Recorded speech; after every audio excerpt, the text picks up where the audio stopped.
இந்த மாதிரி செங்கோட்டையன் சென்னை சென்று டிடியை சந்தித்திருக்கிறார், ஓபிஎஸ் சந்தித்திருக்கிறார் அப்படின்னு சொல்லும்போது அவர் என்ன பேட்டி கொடுத்துருக்கார், இன்னி கூட ப்ளீஸ் வேண்டாம்னு கெஞ்சிறார்.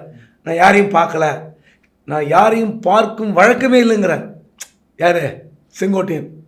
அதாவது செப்டம்பர் 5ஆம் தேதி செங்கோட்டையன் பேட்டி கொடுக்கும்போது அவர் பக்கத்தில் இருந்தது ஒரு முன்னாள் எம்பி சத்யபாமா, இந்நாள் எம்எல்ஏ பவானி சாகருடைய சட்டமன்ற உறுப்பினர் பன்னாரி எம்எல்ஏ இருந்தார்.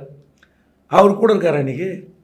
இப்போ நீங்கள் ஒருங்கிணைக்கிற பணியை நான் செய்வேன் அல்லது அதில் விருப்பம் உள்ளவர்கள் தொடர்வார்கள் சொன்னார்ல. செங்கோட்டையனை நம்பி ஒரு 4 மாவட்ட செயலாளர்கள், ஒரு 2 எம்எல்ஏ, ஒரு எக்ஸ்எம்பி இருக்கிற எம்எல்ஏ ஓடி போயிட்டாருங்க.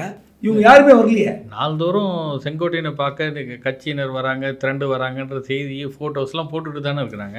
பைக்கில் ஒரு 50 பேர் வராங்க, 100 பேர் போகிறாங்கன்னு போடுறாங்க. அதில் யாராவது நிர்வாகி இருக்காங்களா? இந்த பன்னாரி எம்எல்ஏ என்ன சொல்கிறேன்னா, அன்றைக்கி கட்சி ஏதோ நிகழ்ச்சி சம்மந்தமாக பேட்டி கொடுக்க போகிறோம் வாங்கன்னு கூப்பிட்டாரு. அங்கே போன பொறுத்து தெரியுது இது சிக்கலான விவகாரம்ன்று மறுநாளே போயிட்டார. மறுநாள் இல்லையே. உங்களை நம்பி அந்த பன்னாரி என்ற எம்எல்ஏ பன்னாரி தொகுதி தவிர மற்ற மக்களுக்கே தெரியாது, மற்ற பத்திரிகையாளர்கள் தெரியாது அப்படி ஒரு எம்எல்ஏ பவானி சாகர் இருக்காருன்னு.